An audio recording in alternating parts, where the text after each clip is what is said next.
investing in NEPA. Let's see if Northeast Pennsylvania is the right place for you to invest.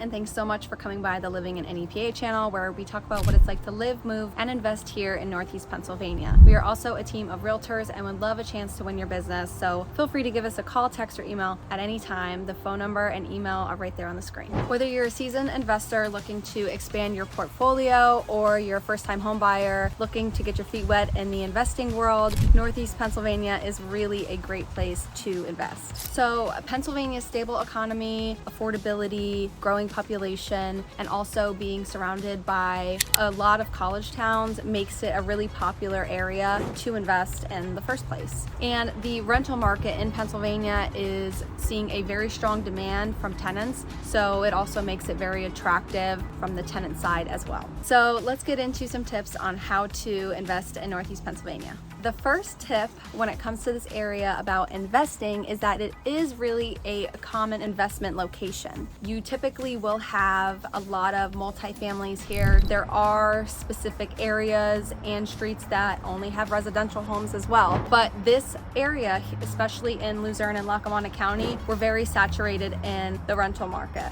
So the most populated areas for investing are places like Wilkes-Barre, Scranton, Hazleton, and the surrounding areas. And I'm actually going to list here on the screen the year-to-date multifamily sales in the various areas in Luzerne and Lackawanna County. So typically in these counties and in this market right here, you're going to see long-term tenants. You're not really going to see short-term Airbnbs. That's when you go up to the Poconos. The Poconos is a very popular area for short-term rentals, Airbnb market, vacation home, things like that, but you're going to find more of the long-term rental market here in Luzerne and Lackawanna County. So the next thing that you're going to want to know about the area is a good cap rate. What is a good cap rate for this area? A good cap rate for this area would be between 8 to 10%. If you find a higher cap rate, that's fantastic if that's something that you base your numbers off of. Now, for anybody that is new at investing or wants to get into investing and has no idea what a cap rate is, in simple terms, a cap rate is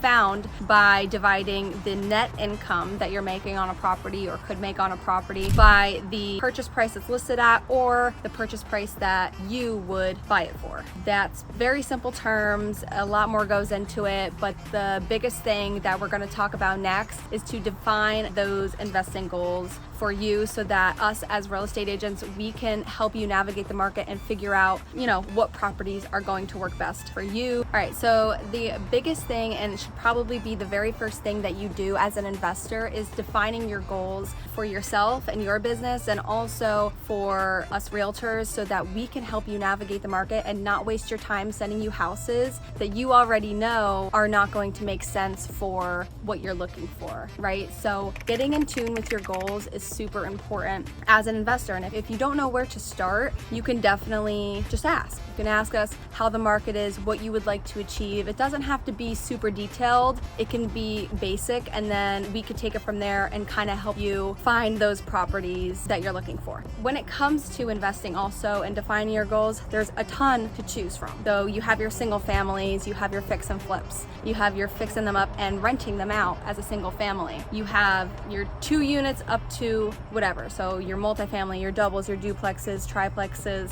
4 units and up. What are you looking for? If you're a first-time home buyer and you want to get into investing, you're going to want to stay between 2 and 4 units because you're going to want to live in there unless you have 20% down. But if you're a first-time home buyer, you want to put 3%, 3.5% down, you're going to want to stick 2 to 4 units. Another thing to look for is if you want long-term renters or short-term renters. That also helps us kind of figure out what location to be looking for, if you prefer both or not.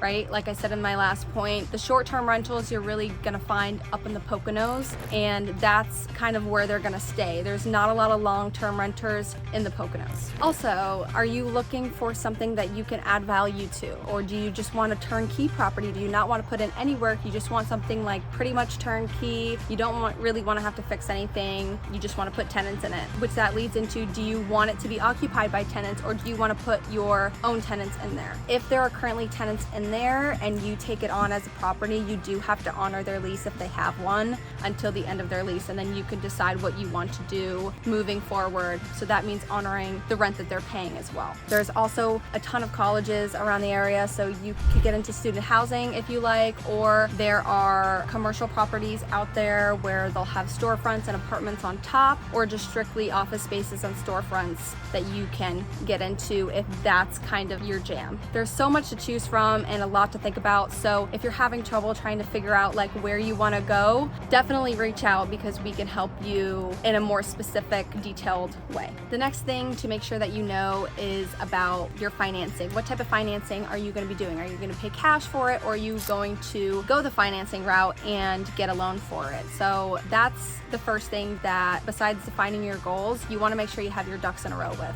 You want to know and get educated on the different types of investment loans, the different types of financing for or properties that you're going to be pursuing.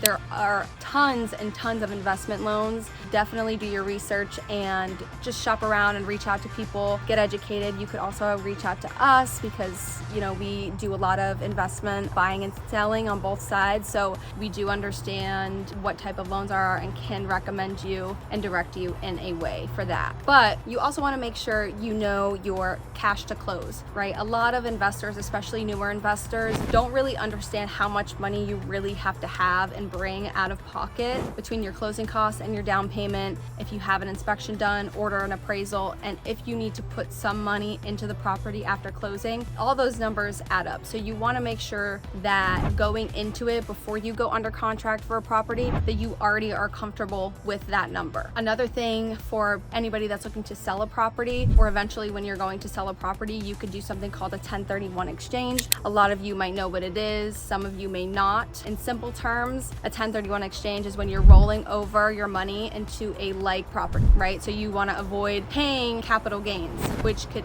be anywhere up to 37%. The great thing about Pennsylvania is that they did approve 1031 exchanges. Not a lot of states allow that, so Pennsylvania is one of them that do allow 1031 exchanges. And the last thing that you want to be is flexible. You might have a dream investment property in mind with the perfect layout, the perfect numbers, the perfect renters, you know, and all of that, but ultimately you're going to have to compromise in the end, right? Whether that be before, during, or after the closing. So basically just being flexible can help you have an easier and more simple investment journey. Now, the next thing to know are the average rents, right? Single families are going to very differ than multifamilies. And then it all just depends. I'm gonna give some averages, but it really just depends on size. It depends on location. Is it near a city? Is it in the middle of nowhere? Does it have off-street parking? Does it have a yard? Is there any upgrades to it, or is it a little bit outdated? There's a bunch of things that come into play when trying to price put a price on your rental. So that's why it's like having somebody go in there and assessing the condition and then comparing it with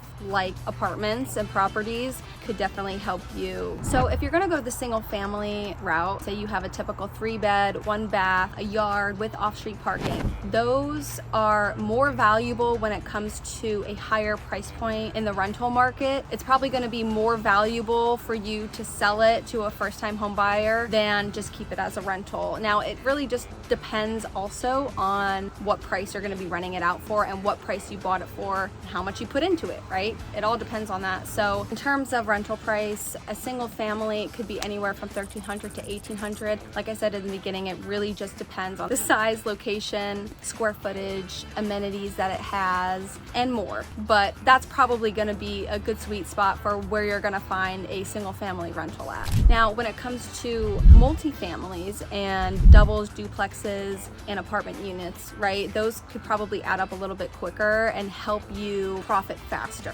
When it comes to a 1-bedroom, your average is going to be anywhere between $800 to $1,000 a month. Your 2-bedroom is going to be anywhere from $900 to $1,200 a month, and a 3-bedroom is going to be $1,100 or $1,200 up to $1,500 100. I know it's sort of like a wide range, but it depends on all those factors. But hopefully that could just give you like a basis of what it's going for in this area. Now, the last thing to know is that it really is inexpensive to purchase and start investing in here. Like I just listed earlier, the year-to-date sales, I will list them again. You really are going to get more bang for your buck out here when you start investing. There's tons of people that invest in this area. And even though we have seen a lot of appreciation in this area, it still is inexpensive compared to other areas and other states that are surrounding it and in the country. However, if you're looking for something bigger, larger, with a lot more units, you're not gonna find a lot of them. A lot of them are sold off market, and you really have to get in the know with people if you wanna find those 30 and 40 units. Some people, especially when it's converted, there are buildings available that are just floors, they're old banks, they're old like municipality buildings, old warehouses where you would have to come in and convert them into units.